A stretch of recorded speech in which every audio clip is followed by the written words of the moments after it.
Assalamualaikum warahmatullahi wabarakatuh. Perkenalkan, nama saya Selima Sartika, NPM 211070050. Tak lupa sholawat serta salam kita sanjungkan kepada Nabi Agung Muhammad SAW yang insya Allah kelak memberi syafaat kita di yaumul qiyamah. Amin. Dan kepada Ibu Indah Agung Suprapti MPD selaku dosen pembimbing mata kuliah Ilmu Pendidikan Islam, dan kepada teman-teman yang saya sayangi. Di sini saya akan menjawab beberapa pertanyaan-pertanyaan dengan tujuan untuk menyelesaikan tugas UAS yang diberikan oleh Ibu Indah. Saya akan menjawab pertanyaan yang pertama dengan soal jelaskan eksistensi pendidikan Islam di Indonesia sangat didukung oleh pemerintah Indonesia melalui kurikulum sekolah formal maupun non-formal yang keberadaannya sangat mempengaruhi perkembangan dan kebudayaan. Hal apa sajakah yang harus dipersiapkan oleh calon pendidik agama Islam agar mampu mengembangkan kajian pendidikan Islam dalam persaingan global? Jelaskan.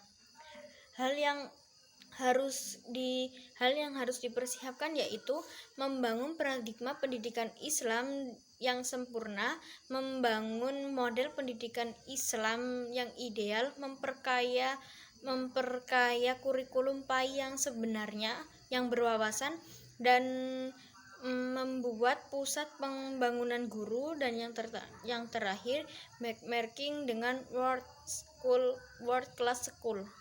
Hal yang kedua yaitu jelaskan menurut pendapat Anda mengapa pendidikan Islam sangat penting diberikan kepada mahasiswa.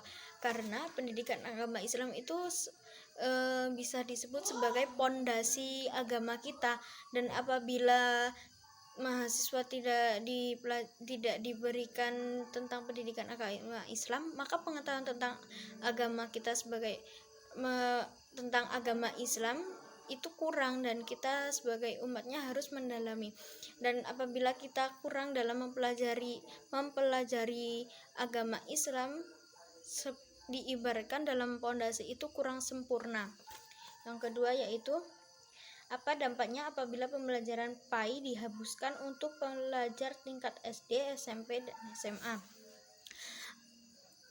Anak-anak itu memerlukan pembelajaran PAI karena untuk mengenalkan agama kita, karena untuk mengetahui tentang agama Islam itu cukup sulit, dan mengaji saja tidak cukup untuk dikatakan sudah paham dengan agama Islam. Metode apa sajakah yang digunakan dalam pendidikan Islam? Jelaskan beserta tekniknya. Metode yang digunakan yaitu metode khutbah, metode khitabah, metode hiwar, metode musyawarah, dan metode mujadalah. Tiga yaitu jelaskan pengertian dan ciri-ciri pendidikan formal, informal, dan non-formal. Berikan contoh masing-masing dari ketiga pendidikan tersebut. Pendidikan formal adalah pendidikan yang bersifat sistematis, berstruktur, dimulai dari SD sampai dengan perguruan tinggi yang setaraf dengannya, termasuk di dalamnya adalah studi yang berorientasi akademis dan umum.